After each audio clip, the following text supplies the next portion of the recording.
ቀስ በቀስም ወደ ሰራዊቱ የመመለሱ ነገር በአእምሮዬ መጉላላት ጀመረ። ሁኔታዎች እየተሻሻሉ ናቸው ወደሚል አመለካከት አዘንብዬ ከራሴ ጋር መነጋገርም ጀመርኩ። ለማንኛውም ግን እሺ ጊዜ ስጡኝና ላስብበት ከማለት ያለፈ ሌላ ፍንጭ ልሰጣቸው አልፈለኩም። ከነርሱ ጋር ሳወራ እነዚህ ያለፉ የሚያስቆጩኝና የሚያቃጥሉኝ ነገሮች ቀስ እያሉ እየደበዘዙ ሲሄዱ ይሰማኛል። አሁን ደግሞ ስለ ጸጋዬ ደብተራው ስሰማ ለመመለስ ውስጤ የሚገፋፋበት ተጨማሪ ምክንያት አገኘ። ስለ ጸጋዬ ደብተራው ሳስብ ምነው ሄጄ አጠገቡ በሆንኩ፣ ምነው እንደ በፊቱ በቀመለኝና ሲጨርስ ፊቱ ላይ የሚነበበውን የእናትነት ስሜት ባየሁ፣ ምነው አጠገቡ ሆኜ ክፉ እንዳይነካው በጠበቅኩት እላለሁ። በዚያ ላይ ሳልሰናበታትና ሳላገኛት በድንገት የተለየኋት ድላይ እዚያ አለች። አይኗን እንኳ ባየው የሚል ጉጉት ደግሞ በውስጤ ይብላላል። ስውል ሳድር ውስጤ የበለጠ እየተገፋፋ በየቀኑ መነሳሳቱ እየጨመረብኝ ሄደ። ከእውነቱ ጋር ላለመፋጠጥ ነው እንጂ እኔ በወጣሁበት ጊዜ ድርጅቱ የነበረበት ውጫዊም ሆነ ውስጣዊ ችግር እንደዚያ በዋዛ የሚሻሻል እንዳልሆነ ልቦናዬ ይነግረኛል። ልቦናዬ የሚነግረኝም መስማት አልፈለኩም። እንዲያውም ሳባብለው ቆይቼ እምቢ አልሰማህም እመልሳለሁ በማለት በልቦናዬ ማመስ ጀምሬያለሁ። ከሰራዊቱ ተሰናብተውና ወይም ጠፍተው የሚመጡ አባላትን ሳገኝ ስለ ሁኔታው ሳልጠይቅ አላልፍም። ሁሉም የድርጅቱ ሁኔታ ጥሩ እንዳልሆነ እንዲያውም እየባሰበት በመሆኑ በፍጹም እንዳልመለስ ነበር የሚነግሩኝ። አንዳንድ በአመራሩ ያልተደሰቱ ጓዶች ቅሬታቸውን እንዳቀረቡና ከአመራሩ ጋር እየተፋጠጡ እንደሆነም ሰምቻለሁ። እንዲያውም በክፉ መታየት እንደበዛና ውጥረት እንደነገሰ ሲነግሩኝ ግራ ገባኝ። ሆኖም ግን ላለማመን ሰበብ እየፈለኩ ከራሴ ጋር እታገላለሁ። ከከዱ አባላት መቼም ብዙ አዎንታዊ መረጃ መጠበቅ እንደማይቻል አውቃለሁ። በሚናገሩት ውስጥ ግን ብዙ እውነታ እንደነበር ተሰምቶኛል። ውስጤን ግን እምቢ አልኩት። በዚያ መወላወል ላይ ሆኜ ሐዲሽ በየነ ገዳሪፍ መጣና ተገናኘን። ከሐዲሽ ጋር የምንተዋወቀው አሲምባ ያለው ሲሆን ያኔ ከፍተኛ የመረጃ ክፍል ባለስልጣን እንደነበር አውቃለሁ። ሐዲሽ ገዳሪፍ የመጣው ድርጅቱን ከርቶ ሳይሆን ለድርጅቱ ሥራ ነበር። አማኑኤል እንኳን አገኘው አለኝ ሐዲሽ ከሰላምታ በኋላ። በመገናኘታችን ደስ መሰኘቱን ፊቱ ይናገራል። ሞቅ ያለ ሰላምታ ከተለዋወጥን በኋላ ስለ ገዳሪፍ ኑሮ አሁን በምን ሁኔታ ላይ እንዳለሁና ስለ ጤንነቴ ጠየቀኝ። ስለ ጤንነቴም ሆነ ስለ ጀመርኩት ትምህርት በጠቅላላ ስለ ሕይወቴ ሁሉንም ነገር ነገርኩት። ስለ ጤንነቴ ማድረግ ያለብኝን ጥንቃቄ መክሮኝ ትምህርት በመማሬ ደግሞ በጣም መደሰቱን ነገረኝ። እኔም በተራዬ ወደ ድርጅቱ ለመመለስ መፈለጌን ሳልነግረው ሁልጊዜ ከድርጅቱ ጠፍተውም ሆነ ለሥራ ሲመጡ ለማንኛውም የማቀርባቸውን ጥያቄዎች በደፈናው ጠየቅኩት። ከዚያም የበለሳ ሁኔታ እንዴት እንደነበረ ጠየቅኩት። ሁኔታዎች ጥሩ አይደሉም፣ ነገሮች ሁሉ የባሰዩ ተበላሹ ነው ብሎ ሲመልስልኝ ጆሮዬን ማመን አቅቶኝ በጣም ደነገጥኩ። እኔ እንደዚህ አይነት መልስ የምጠብቀው ከድታው ከመጡ አባላት እንጂ እንደሱ በድርጅቱ ሥራ ላይ ካሉት አልነበረም። ከዚያ ቀደም ካነጋገርኳቸው መካከል እንደዚህ አይነት ያልተጠበቀ ምላሽ አላገኘሁም። የሐዲሽ ምላሽ ግን የመጀመሪያ ነበር። ታዲያ መጨረሻው ምንድን ነው? ሁሉም ነገር አበቃለት? ድርጅቱ ከፈረሰ ሰራዊቱም ሊበተን ነው ማለት ነው አልኩት፣ ድንጋጤ እያስታወቅብኝ። ዝርዝሩ እንዲነግረኝ እየጠየቅኩት ነበር። አይታወቅም፣ ምናልባት አንዳንድ ነገሮች ከተለወጡ እንደገና መስመር ለማስያዝ የሚቻልበት ሁኔታም አለ። ቢሆንም በቅርቡ ሳይሆን ጊዜ የሚጠይቅ ይመስለኛል አለኝ፣ ገጽታው ላይ ተስፋ መቁረጥ እየታየበት። ብዙ ካወራም በኋላ እሱም ባላገኝ ኖሮ ልመለስ እያሰብኩ እንደነበር ገለጽኩለት። በጭራሽ አሁን ለመመለስ እንዳታስብ፣ አንተ ብዙ አስተዋጽኦ ያደረክና ብዙ ልምድ ያለህ ነህ። ሁኔታዎች እስኪሻሻሉ ትምህርትህን ተማር፣ በኋላ ብዙ ልትጠቅመን ትችላለህ። እንደኔ እዚሁ በተቻለ መጠን በርትተህ ብትማርልን እመርጣለሁ አለኝ። እንዲህ መጥፎ ከሆነ አንተ ስለምን እዚሁ አትቀርም ብዬ ጠየቅኩት። እኔ ዕድሜም ገፍቷል፣ ከአሁን በኋላ የከተማ ኑሮ እንደ አዲስ መጀመር አልችልም። እዚሁ በሞት ነው የሚሻለኝ። ሁሉም ነገር ተበላሽቶ ድርጅቱ ቢበተንና ብቻዬን ብቀር እንኳ ጫካ ገብቼ ቀሪ ዕድሜዬን እገፋለሁ እንጂ የከተማ ኑሮን አልሞክረውም ሲለኝ በጣም አሳዘነኝ። ሐዲሽን ካገኘው በኋላ የመመለስ ሐሳቤን እርግፍ አድርጌ ተውኩትና ስለ ወደፊቱ መደበኛ ሕይወቴ ማሰብና ማቀድ ጀመርኩ። ማታ ወደ መኝታዬ ሲሄድ ቀን ከሰማሁት ተነስቼ የማስታውሳቸውን ነገሮች ወደ አእምሮዬ እያመጣሁ አብላላለሁ። ድርጅቱ በአመራሩ ውስጣዊ ችግር የተነሳ ከማይወጣበት ችግር ውስጥ ገብቶ ከፊቱ ያለውን አደጋ እንኳ ለማየት እያቃተው ነበር። በዚህም ራሱን ጠልፎ የጣለው ራሱ እንደሆነ አስባለሁ። በዚያን ጊዜ ቅሬታ የነበረው ከወያኔ ጋር በተነሳው ጦርነት ብቻ ሳይሆን በፊትም የነበረ ነው። ለምሳሌ እርማት እንቅስቃሴ ግቡን አልመታም። ሁኔታዎች እየተበላሹ ለመምጣታቸው አንዱ ምልክት ወታደራዊ ዲሲፕሊን ጭምር እያላላ መሄዱ ነበር። ወታደራዊ ዲሲፕሊንና ሞራል ከሌለና ከተበላሸ ጦርነት በጀብድነት ብቻ ለመዋጋት አይቻልም። በዚያን ጊዜ ከከተማ ወደ ሰራዊቱ ሲገቡ የነበሩ ጓዶች ከተማ ለቀይ ሽብር የተጋለጡ አሊያም ከደርግ ሰራዊት ከድተው የሚመጡ አባላት ነበሩ። ከዚያ ውጪ አርሶ አደሩን ለሰራዊት አባልነት አልመለመለም። አርሶ አደሩ ደግሞ ከኛ ጋር ለመሰለፍ ብዙ ፍላጎት ነበረው። እኛ ግን በደንብ አልቀረብነውም። እናም ድርጅቱ የምሁራን ብቻ ሆነ። እንደዚህ አይነቱን አካሄድ ይመስለኛል ብዙዎች የተቃወሙት። የውስጥ ችግሮች ሲባባሱ ደግሞ በተለያየ መልክ ይገለጹ ነበር። ለምሳሌ የውቅሮ ተልእኮ አለመሳካቱ ጠላት ቀድሞ መረጃው ስለደረሰው ነበር። ጠላት መረጃ ሊያገኝ የቻለው ደግሞ ፓርቲው በወታደራዊ ተልእኮ ተሳትፎ ስለነበረው ከፓርቲው ውስጣዊ ልዩነት ጋር በተያያዘ መረጃ አሳልፎ የሰጠ አካል በመኖሩ እንደሆነ ይገመታል። ሰራዊቱን ለማስመታት ወይም ማጥቃቱን እንዲተው የፈለገ ወገን ያደረገው ነገር ነበር። አለበለዚያ ግን ምስጢሩን የሚያውቁት የተወሰኑ ሰዎች ብቻ ስለነበሩ መረጃው በሰፊው የተዳረሰ ባለመሆኑ ሊወጣ አይችልም። መረጃውን የወጡት የሰራዊቱ አባላት ነበሩ ለማለት በፍጹም አይቻልም። መረጃ ለጠላት በመንገር ሕይወታቸውን ለጠላት አጋልጠው ሰጥተው ከኛ ጋር ጦርነት ውስጥ እንዴት ይገባሉ? ነገር ግን መረጃውን ጠላት እንዳወቀው ሲሰሙ እቅዱን ይሰርዙታል ብለው የከተማው ሰዎች አስበው ይሆናል። አሁንም ድረስ ብዙዎቹ አባላት የሰራዊቱ አመራር መረጃው መውጣቱን ጦርነቱ ከመጀመሩ በፊት ሰምተው እንደነበር አያውቁም። እኔም ይሄንን ምስጢር እስካሁንም ድረስ ለማንም አልተናገርኩም። በ1972 ዓመተ ምህረት የመጀመሪያ ወራት ውስጥ መሐመድ እንደሚፈልገኝ ነግሮኝ አንድ ሻይ ቤት ለመገናኘት ቀጠሮ ያዝን። በቀጠሮው ሰዓት መሐመድ የመጣው ከገብረ ጻድቃን ነጋሽ ጋር ነበር። ከተቀመጥኩበት ተነስቼ የተቀበልኳቸው። ሁለቱም ከባድ የሐዘን ስሜት ይታይባቸዋል። የተፈጠረ ችግር እንዳለ ተሰማኝ። እንደተቀመጡ ተጨማሪ ጊዜ ሳልሰጣቸው ምን ነው ደህና አይደላችሁም እንዴ ብዬ ጠየቅኩ። እኛ እንኳን ደህና ነን፣ አንድ የሚያሳዝን ነገር ገብረ ጻድቃን ሰምቶ ነገረኝና እሱን ልንነግርህ መጣን አለ መሐመድ። ሰሞኑን ከበለሳ የመጣ ሰው በአጋጣሚ ስለ ድላይ አንድ ወሬ ነገረኝና አለና ገብረ ጻድቃን አረፍተ ነገሩን ሳይጨርሰው አንገቱን ወደ መሬት ደፋና ዝም አለ። ግራ ገብቶኝ ወደ መሐመድ ዞር ስል እርሱም ፊት የሚያየት የፈራ ይመስላል። አንገቱን ወደ ታች አቀረቀረና ዝም አለ። ምንድን ነው የሰማኸው? ድላይ ምን ሆነች አሉ ብዬ ገብረ ጻድቃን ላይ አፈጠጥኩበት። እርሱ ግን አንገቱን ወደ ታች እንዳቀረቀረ ዝምታውን ቀጠለ። ምን ሆናችኋል? ምንድን ነው የሰማችሁት? ድላይ ምን ሆነች? ንገሩኝ እንጂ። ድላይ ምን ሆነች? ታመመች? ቆሰለች? ብቻ ሞተች እንዳትሉ። ትዕግስት አጥቼ በጥያቄ አጣደፍኳቸው። ልሰማ የመረጥኩትም ማስቀደሜንና ልሰማ የማልፈልገውን ማራቄ ነበር። ውስጤ ግን እውነተኛው በመጨረሻ የተናገርኩት እንደሆነ ነግሮኛል። ብቻ ላለመቀበል እየታገልኩ መልሳቸውን መጠበቅ ጀመርኩ። መሐመድ ቀና አለና አንገቱን በአዎንታ ነቀነቀ። ገብረ ጻድቃንም ተከተለና ቀና ብሎ በትካዜ እየተመለከተኝ እርሱም አንገቱን በአዎንታ ነቀነቀ። ትናንት ነው የነገሩኝ። ኃይሏ ከነበረችበት ቦታ ወደ ሌላ መንደር ስትሄድ ያደቡ ሽፍቶች ሳታያቸው ተኩሰው እንደመቷትን የነገሩኝ አለ። እና ማንም አልደረሰላት? እንደነገሩኝ ከሆነ ተኩሱ እንደተሰማ በቅርብ የነበሩ ጓዶች ደርሰውላት ነበር። ግን የተመታችው መጥፎ ቦታ ላይ ስለነበረ ልትተርፍ አልቻለችም አለ። የምናገረውና የምሆነው ነገር ጠፋኝ። ክንዶቼን ጠረጴዛ ላይ ተከልኳቸውና ጉንጮቼን በመዳፌ ይዤ አንገቴን ወደ ታች ደፋሁና ጸጥ አልኩ። እነርሱ ቀና ብለው በሰቀቀን እየተመለከቱኝ ነበር። አንገቴ መድፋቱ ተራ ደግሞ የኔ ሆነ። ከሰውነቴ አንድ አካል ተቆርጦ እንደተወሰደ ያህል የሆነ ጎዶሎነት ተሰማኝ።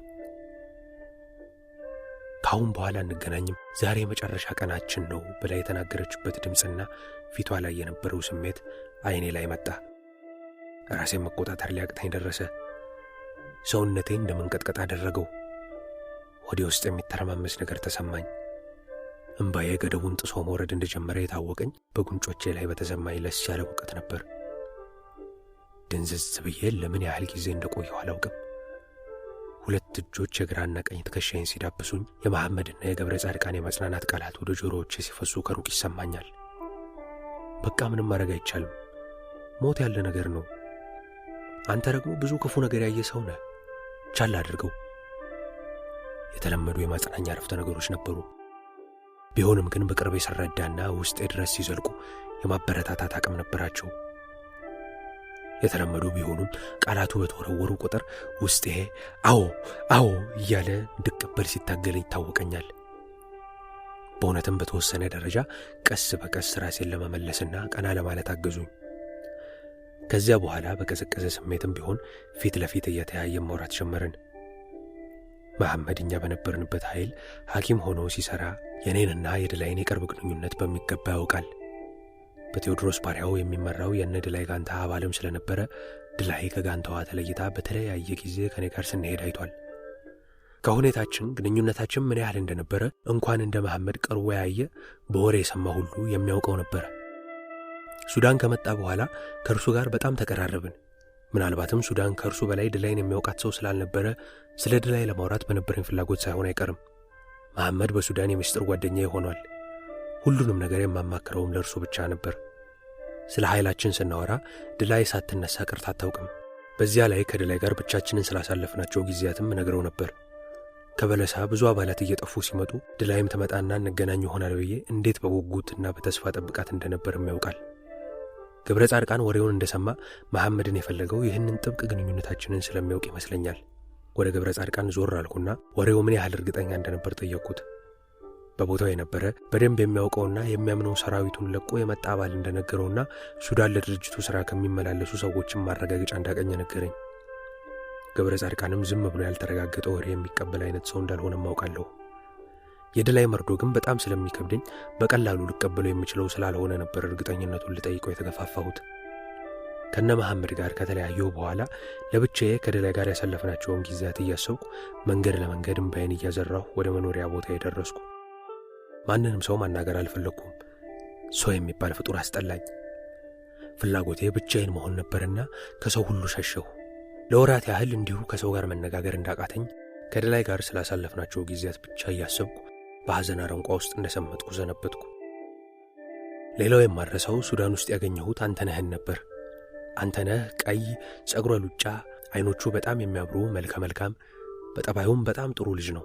ተዋውቀን ብዙ ጊዜ አብረን ባንቆይም በዚያች አጭር ጊዜ ውስጥ ተግባብተን ልብ ለልብ ተገናኝተን ነበር። ከአንተነህ ጋር የተዋወቅነው ወደ ጎንደር ትሄዳለች የተባለችውና መጨረሻ ላይ መሪ ሆኜ የተመደብኩባት ጋንታ 26 ውስጥ ነው። እርሱ በምክትል ጋንታ መሪነት ነበር የተመደበው። አጋጣሚ ሆኖ ሱዳን ከገባው በኋላ ካርቱም ውስጥ በሩቅ አየኝና የሮጠ መጥቶ አማኑኤል አማኑኤል ብሎ ጠራኝ። የጠራኝን ሰው ለማረጋገጥ ዞር ብዬ ስመለከት አንተነህን አየሁት። እየሮጠ መጥቶ አቅፎ ሳመኝና ሻይ ቡና እንጠጣ ተባባልን። ካዛብላንካ የሚባል ካፍቴሪያ ገባንና አይስክሬም እየበላን መጫወት ጀመርን። ልንለያይ ስንል እንግዲህ መቼ እንደምንገናኝ ቀጠሮ እናድርግ አልኩት። እንኳን ዛሬ ያገኘሁ እንጂ እኔማ መሄዴ ነው አለኝ። እንዴ መቼ መጥተህ ነው መሄዴ ነው የምትለኝ? ከመጣሁም 1 ወር ሆኖኛል። እንዴት በ1 ወር አለቀልህ? ደግሞ ሱሪት ሀገር ነው የምትሄደው? ወደ እንግሊዝ ሀገር ነው የምሄደው። ያውም እንግሊዝ? እንዴት ነው በ1 ወር ውስጥ ሊያልቅልህ የቻለው? እዚሁ እንደገባው ለቤተሰቦቼ ደውዬላቸው ፓስፖርትና ትኬት ይዘውልኝ ስለመጡ ነው። እንዴ አንተ የእነዚህ የቤተ መንግስቶች የ500ዎቹ ዘር ነህ እንዴ ስለው ከት ብሎ ሳቀና አቀፈኝ። በዚያው ተለያየን። ቀስ በቀስ ጊዜው ሲደርስ ለእኛም ወደ ውጭ የመሄድ ዕድል ስለመምጣቱ ወሬ መናፈስ ጀመረ። በዚያ ጊዜ የወባ በሽታ ተቀስቅሳብኝ ስተኛ ስነሳ ነበር የከረምኩት። እንዲሁም በየጊዜው እየተመላለሰች የሕክምና እርዳታ ያደረገችልኝ ጆዝ ባትኖር ኖሮ ጎዳ ነበር። በተለይ የአሜሪካ ዕድል ከመጣልኝ በኋላ በህመሜ ምክንያት ዕድሉን እንዳላጣ ስትል በቶሎ እንዳጋግምና ለበረራ እንድዘጋጅ በጣም ተጨንቃ ነበር ጤናዬን የምትከታተለው። በመጨረሻም ሁሉም ነገር ሲሳካ ምን ያህል እንደተደሰተች አልረሳውም። ውለታዋን ሁሌ ያስታውሰዋለሁ። የአየርላንድ የበጎ አድራጎት ድርጅት ሰራተኛ የነበረችውን አልማዝንም በፍጹም አልረሳትም።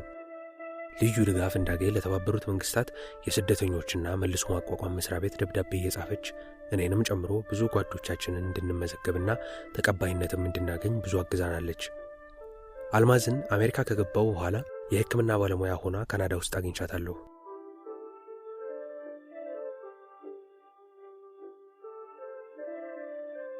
አሜሪካ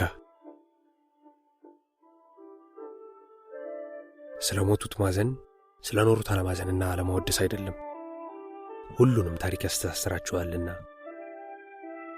የአገሬ ጸሐፊ አሲምባ በለሳም የኢሃፓ የገጠር ሰራዊት በሆነው በኢትዮጵያ ሕዝባዊ አብዮታዊ ሰራዊት ኢሃሰ አማካይነት ስንዋጋና ስንፋለም ቆይተን በመጨረሻ ወደ ሱዳን መሄድ ግድ ሆነና ሱዳን ገባን። ሱዳን ለ2 ዓመታት ያህል እንደቆየው በተባበሩት መንግስታት የስደተኞች ጉዳይ ቢሮ የመልሶ ማስፈር ፕሮግራም አማካይነት እንቀበላለን ወደሚሉ ሀገሮች ስደተኞችን መላክ ተጀመረ። በተለይ ወደ አሜሪካ፣ ካናዳና ጀርመን ለመሄድ አንዳንድ ዕድሎች እየተመቻቹ ነበር። እኔም አጎቴ ዶክተር ክንፈ ረዳ ፖርቶሪኮ በሚባለው የአሜሪካ ግዛት ይኖር ነበር። በእርሱ በኩል ይህን ዕድል አገኘሁና የዩናይትድ ስቴትስ የካቶሊክ ኮንፈረንስ የሚባል ድርጅት በዋነኝነት ስፖንሰር አድርጎኝ ህዳር 14 ቀን 1973 ዓ.ም አሜሪካ ገባሁ። ፖርቶሪኮ ስደርስ አጎቴ ተቀበለኝ። ፖርቶሪኮ በጣም ውብ ደሴት ናት። ከተማዋ ሳንዋን ይባላል። ለብዙ ዓመታት በስፓኒሽ ቅኝ ግዛት ተይዛ ስለነበረ አብዛኛው ነዋሪዎቿ የስፓኒሽ ቋንቋ ተናጋሪዎች ናቸው። ፖርቶሪኮ ከሚያሚ አልፎ ኩባን አልፎ ወደ ታችኛው የአሜሪካ ክፍል የምትገኝ ሀገር ናት። ከአጎቴ ጋር ከተገናኘው በኋላ ምንድነው ዓላማ? ምንድነው የምትፈልገው ብሎ ጠየቀኝ። እኔ የምፈልገው መማር ነው አልኩት። በረሃ ያለው ባለመማሬ ይደርስብኝ የነበረው መንኳሰስ ያሳደረብኝ የቁጭት ስሜት በአእምሮዬ ውስጥ ትልቅ ስፍራ እንደያዘ ነበር። ስለዚህ እማራለሁ አልኩና እዛ በከተማው በሚገኘው ወርልድ ዩኒቨርሲቲ አመልክቼ የመጀመሪያ ፈተና ወሰድኩ። የዩኒቨርሲቲውም ሰዎች ውጤቴን አይተው መውሰድ ያለብኝን ኮርሶች ነገሩኝ። በሚገባ ተከታትዬ በጥሩ ውጤት አለፍኩ። ያመጣሁት ከፍተኛ ውጤት የዕድል በሮችን ይከፍትልኝ ጀመር። መልካም አጋጣሚዎችም ተበራከቱ። ቢሆንም ደሴቷ የስፓኒሽ ተናጋሪዎች የሚበዙባት ስለሆነች የቋንቋ ችግር ነበርብኝ። ጥረትና ዕድል ከጎኔ ነበሩና ውጤቴ ነፃ የትምህርት ዕድል እንዳገኝ ረዳኝ። በእንግሊዝኛ መማር ወደምችልበት ዋሽንግተን ዲሲ ውስጥ ወዳለው የዚሁ ዩኒቨርሲቲ ቅርንጫፍ ተላኩ። ዋሽንግተን ዲሲ የሚገኘው ኮሌጅ ትንሽ እንደቆየው አንድ ናይጄሪያዊ ፕሮፌሰር ተዋወቁ። አንድ ቀን ፕሮፌሰሩ ወደ መስሪያ ቤቱ ጠራኝና እዚህ ምን ለማድረግ ነው የመጣኸው አለኝ። እዚህ የመጣሁት በእንግሊዝኛ ለመማር ፈልጌ ነው። የነበርኩበት ትምህርት ቤት አብዛኞቹ ስፓኒሽ ናቸው። መጠቀሚያ ቋንቋቸውም ስፓኒሽ ነው።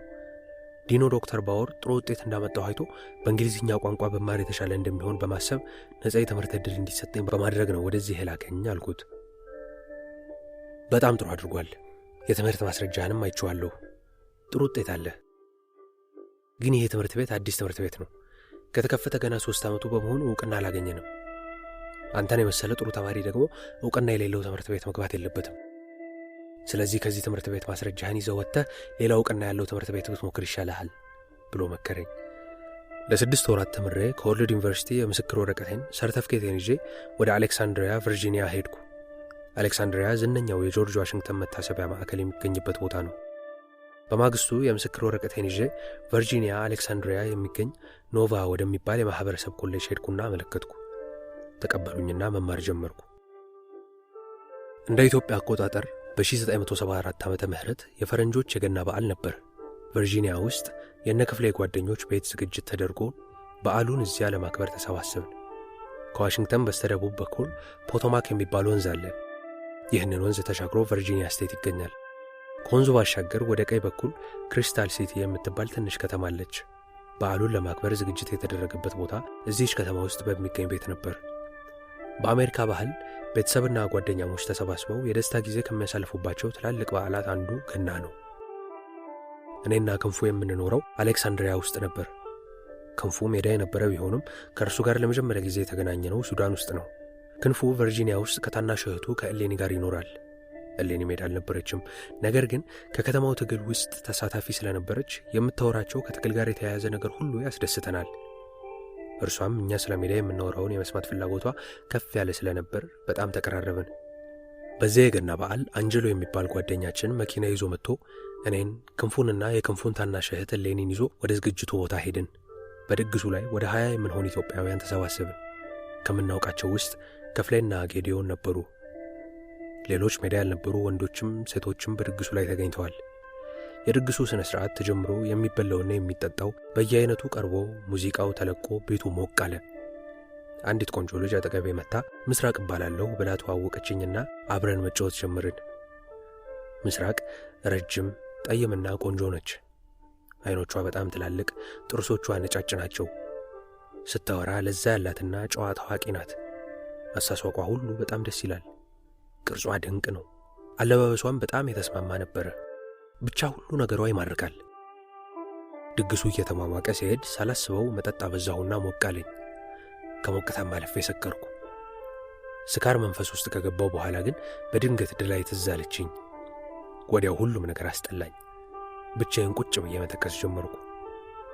ምስራቅ ሁኔታዬን አይታ ካሳይ ምን ነው ተከስክ ና ተጫወት ብላ እጄን ይዛ ትጎትተኝ ጀመር። እኔም ስሚ ድሮ የማውቀው የአንቀጸ ብርሃን ግዕዝ ላይ ማርያም የምትወደስበት አባባል ምን ይላል መሰለሽ?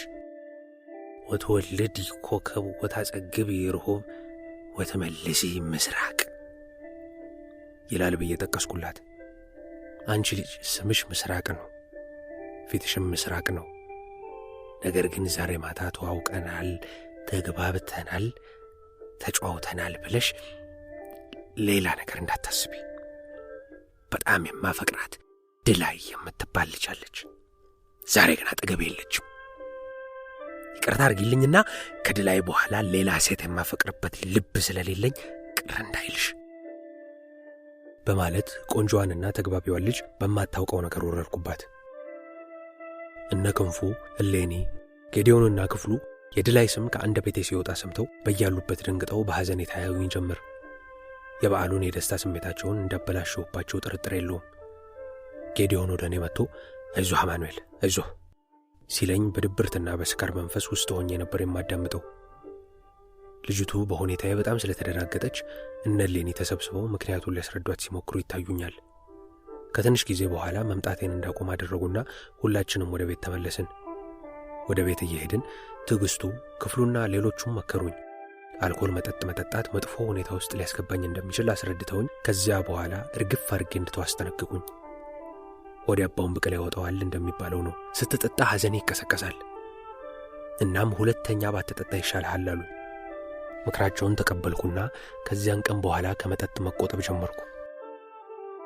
ስለ ድላይ ማሰቤንና መረጃ የማግኘት ጥረቴን ግን በጭራሽ አቋርጬ አላውቅም። በቅርብ ከማውቃቸው አንዳንድ የሜዳ ጓዶቼ ጋር የሚያገናኘን አጋጣሚ በተፈጠረ ቁጥር ሆነ ብዬም ይሁን ሳላስበው የእርሷን ስም ሳላነሳ ያሳለፍኩበት ጊዜ አላስታውስም። ስለ እኔ የሜዳ ሕይወት ከሚያውቁት አብዛኞቹ ወይ ከእርሷ ጋር ስለነበረን ግንኙነት ያውቃሉ አሊያም ታሪካችንን ሰምተዋል።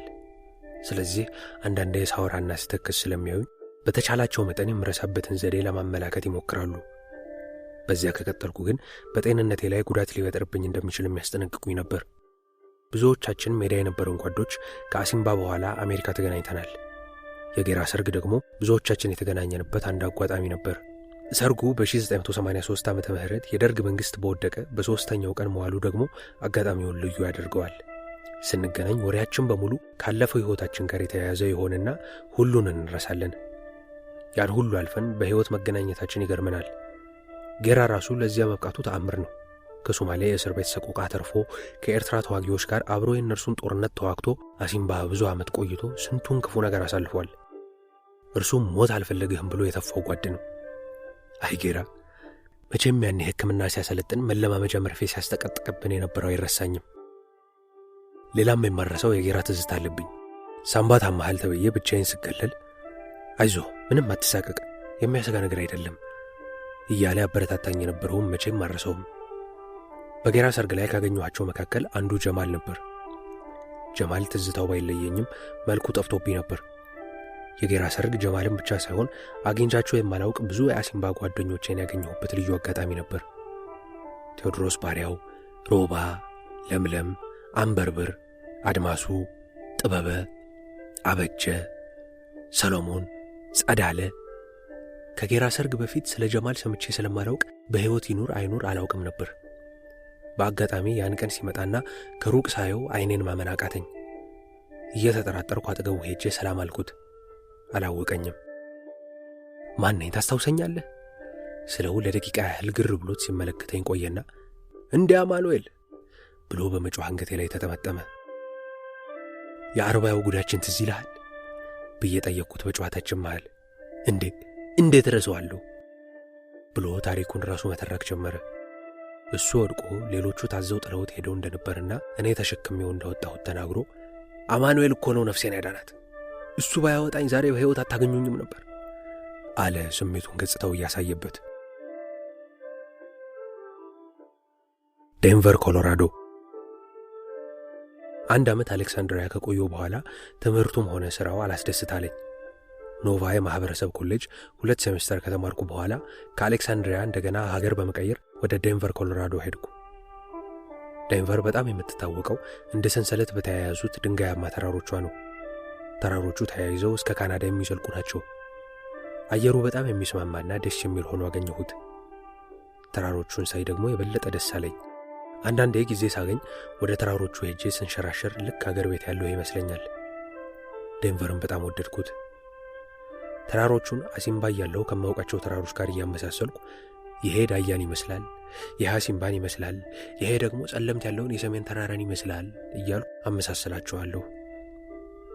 በሌላ ጊዜ ደግሞ ወደ ሌላኛው ሰፈር ሄድና ይሄ ቃሌምን ይመስላል፣ ያ ገሌን ይመስላል እያልኩ ኢትዮጵያ በትግል ውስጥ እያለው በማውቃቸው ቦታዎች ሰይማቸዋለሁ። ዴንቨርን አገር ብዬ ሰፈርኩና ኮሎራዶ ዩኒቨርሲቲ ተመዝግቤ ትምህርቴን ቀጠልኩ። ያኔ አሲምባ ያለው ኮሌጅ ተምረው የጨረሱት ብቻ ሳይሆኑ ደጁን የረገጡት ሁሉ ዩኒቨርሲቲ ባልገባነው ላይ የበላይነት ስሜት ሲያንጸባርቁ መመልከቴ ቁጭት አሳድሮብኛል። በምንም ተአምር ትምህርቴን ሳልጨርስ እንደማላቋርጥ ለራሴ ቃል ገብቻለሁ። ትምህርቴን ጨረስኩና ከኮሎራዶ ዩኒቨርሲቲ እንደ አውሮፓ አቆጣጠር በ1995 በፋርማሲ ትምህርት በዲግሪ ተመረኩ። ዴንቨር ውስጥ ቅርንጫፍ ያለው ክሮገር የሚባል ኩባንያ ገና ከመመረቄ ከ2 ዓመት በፊትም ቀጥሮ የነበርና በዚሁ ኩባንያ ውስጥ በፋርማሲ ዲፓርትመንት ስራ አስኪያጅነት መስራቴን ቀጠልኩ። አየር ወለዶችም አንዳንድ ጊዜ እነኚህ ነጭ ሰራዊት ያሰለጠናቸው ናቸው፣ ቀይ ሰራዊት አይደሉም እያሉ የሚተቹ ነበሩ። አየር ወለዶች ግን በወታደራዊም ሆነ በፖለቲካዊ አስተሳሰብ በጣም የበሰሉና ለድርጅቱ ትልቅ ጉልበት የሰጡ እንደነበሩ ማንም አይክድም። በማሰልጠን በመዋጋትና በማዋጋትም በሁሉም በኩል ትልቅ ድርሻ የነበራቸው እንደሆኑ ማንም አይዘነጋም። ስለዚህ አየር ወለዶችም እንደኛ ሁሉ የመወቀስና የመገለል ሙከራ ተደርጎባቸው ነበር። ይሄ በስተኋላ በመካከላችን የተከሰተ አነስተኛ መራራቅ የነበረውን ፍቅርና መተሳሰብ በምንም ተአምር ሊሽር የሚችል መሰረታዊ ጉዳይ ሆኖ መታየት የሚገባው አይደለም ብዬ ስሜቴን ገለጽኩላቸው። በዚህ አይነት ስንወያይ ያጋጠሙኝ በሙሉ በሰራዊቱ ውስጥ እያሉ ስላሳለፉት የትግል ህይወት ፍቅርና አንድነት እያነሱ የሚኮሩ ነበሩ። እንዲያውም ያሳለፏቸውን ውጊያዎች፣ የሞቱትን ጓዶች እያስታወሱ የሚያለቅሱም ነበሩ። አንዳንዴ እንዲህ አይነት ውይይቶችን እያደረግን በተለያዩ መንገዶችም ጊዜያችንን ለማሳለፍ እየሞከርን መጨረሻችን ምን ይሆን እያልን ቀናትን፣ ሳምንታትንና ወራትን መቁጠር ጀመርን። ጀብሃዎች ይቀበሉን እንጂ መጨረሻችን ምን እንደሆነ አላወቅንም። ድርጅቱ ከጀብሃም ሆነ ከሻዕቢያ ጋር ያለው ግንኙነት እንደተበላሸ እናውቃለን። ከኤርትራ ድርጅቶች ጋር ያለው ግንኙነት በጣም ከመበላሸቱ የተነሳ ኤርትራ ውስጥ የነበሩ ጓዶች አካባቢውን ለቀው እንዲወጡ ተደርገው እንደነበር ብዙዎቻችን ሰምተናል። ጌትነት እንደተመታ እባካችሁ አሳክሙልን ተብለው ፈቃደኛ ሳይሆኑ ቀርተዋል።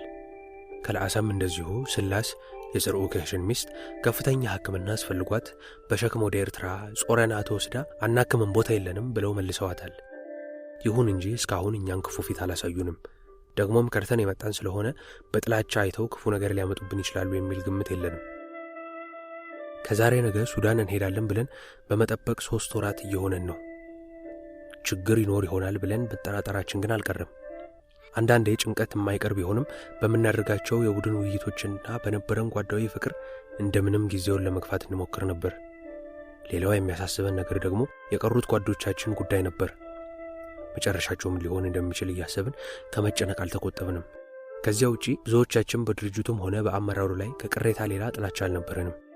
በእንደዚህ ያለ ሁኔታ ለ4 ወራት ያህል አሊጊደርና ባርካ አካባቢ በጀብሃ ስር ሆነን ቆየን። በኋላ የጀብሃ ሰዎች ወደ ሱዳን የምንሻገርበትን ሁኔታ ተነጋግረው አመቺ ሁኔታና ጊዜ እየጠበቁ እንደሆነ ነገሩን።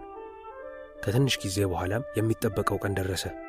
ሁላችንም በአንድ ጊዜ ከጀብሃ ወታደሮች ጋር ወደ ሱዳን ጠረፍ ተጉዘን ኤርትራና ሱዳን ድንበር ወደምትገኘው ከሰላ ከተማ ደረስን። ከሰላ እንደገባን የከተማዋ የጸጥታ ክፍል ኃላፊዎች ተረከቡንና በስደተኝነት ተመዘገብን። የወረዳው ኃላፊዎች አስቀድመው ለኛ የሚሆን ልዩ መጠለያ አዘጋጅተው ስለነበር ብዙም ሳንቆይ የስደተኛ መታወቂያ ወረቀት ተሰጥቶን ከታጋይነት ወደ ህጋዊ ስደተኝነት ተለውጠን በባቡር ወደ ገዳሪፍ ተላክን።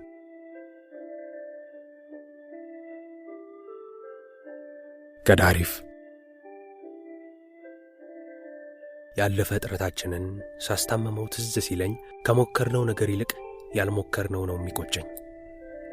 ጸጋዬ ገብረ መድኅን የቴዎድሮስ ስንብት ከመቅደላ። ገዳሪፍ ስንሄድ ትንሽ ሆድ ብሶኝ ነበር። ስንደርስ ግን የማውቃቸውንና ከኛ ጋር የነበሩ ሌሎች ጓዶቻችንን ሳገኝ ተጽናናሁ።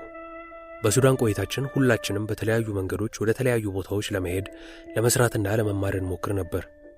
እኔም እማራለሁ ብዬ በተባበሩት መንግስታት የስደተኞች ጉዳይ መስሪያ ቤት በኩል አንድ የቴክኒክ ትምህርት ቤት ገብቼ የ1 ዓመት ኮርስ መከታተል ጀመርኩ። እርስ በርስ በምናደርገው ግንኙነታችን ከሰራዊቱ ጋር የተያያዙ አዳዲስ ወሬዎች መስማት ጀመርን። ወሬዎቹ በመካከላችን የነበሩ ነገር ግን በድርጅቱ የዲሲፕሊን ሕግ ምክንያት ያልሰማናቸው ምስጢርነት ያላቸውና የሌላቸውም ሲሆኑ አንዳንዶቹ የሚያስቁ አንዳንዶቹ ደግሞ የሚያሳዝኑ ወሬዎች ነበሩ። አንድ ቀን እጅግ ልብ የሚሰብርና ከኔ ጋር በቀጥታ የሚያያዝ አንድ ወሬ ሰማሁ። ወሬው የመጣው የውቅሮ የማጥቃት ተልእኮ ጊዜ በውቅሮ ከተማ ውስጥ ከነበረ ሰው ነው።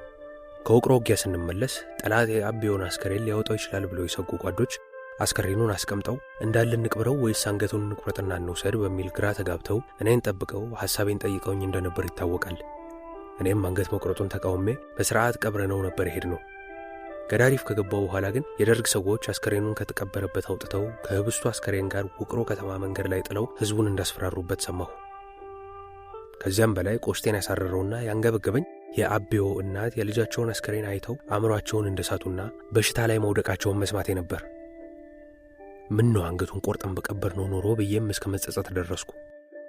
ወሬውን ከሰማሁበት ቀን ጀምሮ ከራሴ ጋር ቀን ከሌት በመሟገት የህሊና ረፍት አጣሁ። አሁንም ግን ራሴን ስፈትሸው የምወደውን ጓዴን አንገት ተቆርጦ ማየት ለመቻሌ እርግጠኛ አይደለሁም። በሌላ በኩል ምን ነው እርሱም ቢባይልና መጀመሪያ በተመደበበት ቡድን በቆየ ኑሮ ላለሁ። እንደዚያ ቢሆን እርሱም እናቱም ይተርፉ ነበር የሚል ባዶ ሐሳብ ይመጣብኛል። በሌላ በኩል እኔ ከመድረሴ በፊት የነበሩ ጓዶች በራሳቸው ውሳኔ እንዳሉት ቢፈጽሙት ምን ነበረበት? እንደዚያ ቢሆን ኖሮ ቢያንስ እናቱን አእምሯቸውን ከማጣት ማትረፍ ይቻል ነበር እያልኩ ፋይዳ በሌለው ሐሳብ ሰዋለል ከርሜያለሁ። በዚያ ሰሞን ስለ አቤውና ስለ እናቱ እያሰብኩ ለብዙ ቀናት እንቅልፍ አጥቼ እያለቀስኩ ቀን ከሌት በጭንቀት ማሳለፍ አለቅህ ብሎኝ ስቸገር ከረምኩ። አዎ ሁሉም አለፈ ከኔ ጸጸት በስተቀር። ገዳሪፍ ወሬ የሚመጣው ከዚህም ከዚያም ነው። ገዳሪፍ ከሚመላለሱ ነጋዴዎች ጋር ከሚተዋወቁ ሰዎች ሊሆን ይችላል። እነርሱ ከአካባቢያቸው ከኛና ከቤተሰብ ጋር የተያያዘ ወሬ አግኝተው ሲያመጡ ወደኛ ይደርሳል። በሌላ በኩል በየጊዜው ከሰራዊቱ እየከዱ በሚመጡ አባላትም በኩል የሚደርሱ ወሬዎች ነበሩ። ከሰራዊቱና ከፓርቲው ሥራ ጋር በተያያዘ ወደ ገዳሪፍ የሚመጡና ሱዳን ውስጥ የሚቀመጡ የድርጅት ሰዎች በየጊዜው እኛ ወዳለንበት ብቅ እያሉ ያነጋግሩን ነበር። ተስፋዬ አዲው ሱዳን ውስጥ ለድርጅቱ ሥራ ከተቀመጡ የድርጅት ሰዎች አንዱ ስለነበረ አንዳንዴ የመጣ ስላለብን ችግርና በድርጅቱ ላይ ስለነበረብን ቅሬታ እየጠየቀን ወደ ድርጅቱ እንደገና እንድንመለስ ለማሳመንና በሌላም ጉዳይ እኛ ዘንድ ይመላለስ ነበር። ልዩ ድምፅና ችሎታ፣ የዜማው የግጥሙ ይዘትና የአጃቢው ሙዚቃ ውህደት በጣም የተስማማ መሆኑ እየገረመኝ ነው የማዳምጠው። በምሽት ጨረቃ በንጋት ፀሐይ ጮራ ብሎ ይጀምርና ይቀጥላል ጥላሁን። እኔና አንቺ ሆነን ፍቅርን ቀመስናት፣ በዓለም ተሽከርክረን ውበትን አየናት፣ በየተራራው ላይ በየሸንተረሩ። የጥላሁን ዘፈን እንደገና ወደ ላይ ትዝታ ይዞኝ ጭልጥ አለ። ሙዚቃውና የትውስታዬ ስዕል ተደበላለቁብኝ። ፊት ለፊታችን የአክሱም ሜዳ ተዘርግቷል። ከላይ በኩል የጸለምትና የሰሜን ተራራዎች ይታያሉ። ጎን ለጎን ተጠጋግተን የተቀመጥነው። የተቀመጥንበት ቦታ ደስ ይላል። ጸጥ ያለ ቦታ ነው። የሚሰማ ቢኖር የወፎች ጫጫታና ራቅ ብለው ቅጠላቅጠል እየበጠሱ የሚበሉ ፍየሎች ጩኸት ብቻ ነው። ሰማዩ አልፎ አልፎ ደመና አዝሏል። ከበድ ያሉ ደመናዎች ከራስ ዳሽን ወደ ድልበዛና ወደ ቡሃይት ተራራ ይጓዛሉ። በስተግራ በኩል የተንቤን ተራራዎችና በረሃ እንዲሁም በስተቀኝ በኩል የአድዋ ተራራና እምባሰሎዳ ይታያሉ። ቁጭ እንዳልን እነዚህን በሩቅና በቅርብ የሚታዩ የተፈጥሮ ጸጋዎችን እያየን ትንሽ ትንፋሽ ወሰድን። በዚህ የአድዋ በረሃ በማይምሻም ተራራ ለብቻችን ያሳለፍነውና የተነጋገርነው ሁሉ ትዝታው እስከ ሕይወት የፍጻሜ አብሮኝ ይኖራል። ለፍቅር እንግዳ መሆኔንና ምንም እንደማላውቅ እያወቅሽ ሁሉንም ነገሬን በትዕግስትና በፍቅር እያየሽ ተቀበለሽኛል። አንተ ልጅ እባክህ ተወኝ፣ አታስለቅሰኝ። ዛሬ ግን ምን ሆነሃል? አነጋገር ሁሉ ተለይቶብኛል። ኑዛዜ ነው እኮ የሚመስለው። እምባ ዓይኖቼን አቃጠላቸው። ትናንትም በትዝታዬ ምስል ውስጥ ስመለከት የምቋቋምበት አቅም አጣሁ። ሆዴንም ባርባር አለኝ። እኔ ራሴን ትዝታ ለራሴ ነግረዋለሁ። ጥላሁንም ለእኔና ለኢትዮጵያ ሕዝብ በዜማው የራሱን ድርሰት ያንቆረቁረዋል። ሁለቱ ለእኔ በጣም የሚመሳሰሉና አንድ ታሪክ ሆኑብኝ። እንዲያውም ለእኔ የዘፈነው ሁሉ መሰለኝ። ብዙ ተጫውተናል ፍቅር፣ ልባችንን ገልጸን ተስማምቶን አየሩ። አንቺን በማግኘቴ ታደሰች ሕይወቴ። ስለ ድላይ ማሰብ ጀምርና ደግሞ ሌሎቹን ጓዶች ይመጡብኛል። ይገርማል። ወደ በረሃ ለመግባት አብሮኝ ተነስቶ ከመነኩሲቶ የተመለሰው ታደሰ አጽብሃ ከየት መጣ ሳልለው ተደቀነብኝ። እውነቴት ደርሶ ይሆን? ታደሰ አጽብሃን ሳስብ የአዲግራት ልጆችና አብረን ያነበብናቸው ጽሑፎች ሳይቀሩ መጡብኝ። ስንቶቹ የሆኑ በሕይወት ያሉት? ታደሰን ባገኘውና ስለ ሁሉም ጠይቀው ተመኘው። ፍሶና ንጉሴ እንዲሁም ግደይ ተራ በተራ በአይነ ህሊና የታዩኝ። ከኢሃሰ ጋር የተቀላቀልኩበት የመጀመሪያው ቀን ስልጠና፣ ጉዞ፣ ጦርነት፣ ጀግንነት፣ መስዋዕትነት፣ ጁሊያኖ፣ ሐዋዝ፣ እነ አቢዮ አእምሮዬ ሊፈነዳ ደረሰ። ደግሞ የጓዶች የሚገርም መተሳሰብና ፍቅር፣ ማንም ለሕይወቱ የማይሳሳበት ጊዜ። ያ ወቅት አንድ እንኳ የሚረሳ ነገር የለው። በየመሃሉ ግን ድላይ ጎልታ ወደ ሐሳብ የመምጣቷ የማይቀር ነው። አይ ድላይ! ፏፏቴው አጠገብ የወፎቹን ዜማና የፏፏቴው ጫጫታ ሿሿታ ነው። የወፎቹን ዜማና የፏፏቴው ሻሿታ በጆሮዬ እየተሰማኝ ነው። ከወንዙ በስተቀኝ በኩል የወንዙን መውረጃ አቅጣጫ ተከትለን ወደ ታች ወረድን። በግራና በቀኝ በኩል ትላልቅ ዛፎች፣ ልዩ ልዩ ቀለም ያላቸው አበባዎችና ለምለም ቄጠማዎች አካባቢውን አስውበውታል። ወንዙ ካለንበት ቦታ ላይ ይጠራቀምና ታች ሲደርስ ፏፏቴ ሆኖ እየዘለለና እየደነፋ ይወርዳል። ትንሽ ራቅ ሲል ደግሞ ደኑ ጥቅጥቅ እያለ ወደ ገደል ይሄዳል። ከዚያ በኋላ ብዙ ርቀን እንዳንሄድ እንመለስ ተባባልንና ፏፏቴው አጠገብ ጎን ለጎን ሆነን ተቀምጠን ማውራት ጀመርን። እርሷ ከፊቴ ድንጋይ ላይ ቁጭ ብላለች። እኔም ከፊቷ ያለው ድንጋይ ላይ ቁጭ ብዬ አይን አይኗን አያታለሁ። እኔ ለመጀመሪያ ጊዜ የሴት ልጅን ፍቅር ያየሁት በእርሷ ነው። ከፊት ገጽታዋ መልኳ ፈክቶ ይታየኛል። ጥርሶቿ ተከርከመው እንደተስተካከሉ መስመር ይዘው ተደርድረዋል። ጉንጮቿ ወጣ ወጣ ብለው አይኖቿ ወደ ውስጥ ገባ ገባ ብለዋል። ያን ቀን ገላዋን በሳሙና ስለታጠበች ፊቷ ያንጸባርቃል። አጠር ያለ ሉጫ አፍሮ ጸጉሯ በነፋሱ ወዲያ ወዲህ ይወዛወዛል። ሰውነቷ በሙሉ የተስተካከለ ነው። ሁሉም ነገሯ ይማርካል። ትክክለኛ የሴትነት ውበቷን ያየሁት ያን ቀን ነው። በዚያ ቀን ተጣጥባ ንጹሕ አየር እየተናፈሰች ነፃ ሆና ስትስቅ ሳያት ሌላ ድላይ መሰለችኝ። አሁንስ በእውነት ደንበኛ ሙሽራ መስለሻል። ዛሬ በጣም ነው ያማረብሽ። አብረውኝ ያደጉ የአዲግራት ልጃገረዶችን መስለሻል። እንዲህ ከሆነ ሁልጊዜ ወንዝ እየወረድሽ በሳሙና መታጠብ አለብሽ ብዬ ቀለድኩባት። አንተ አናርኪስ ስርዓት! የአዲግራት ልጃገረዶች ቆነጃጅቶች እንደሆኑ አውቃለሁ አለችና እንደገና መሳቅ ጀመረች። እውነትም ማራኪ ውበትና የሚያምር ሰውነት እንዳላት በዚህ ቀን በማየት ምስክር ለመሆን በመቻሌ ትልቅ ደስታ ተሰማኝ። ካሁን በኋላ ተራርቀን ነው የምንኖረው። ብንራራቅም ግን እስከ ምን ጊዜውም ድረስ እንደምወድሽ እንድታውቂልኝ እፈልጋለሁ።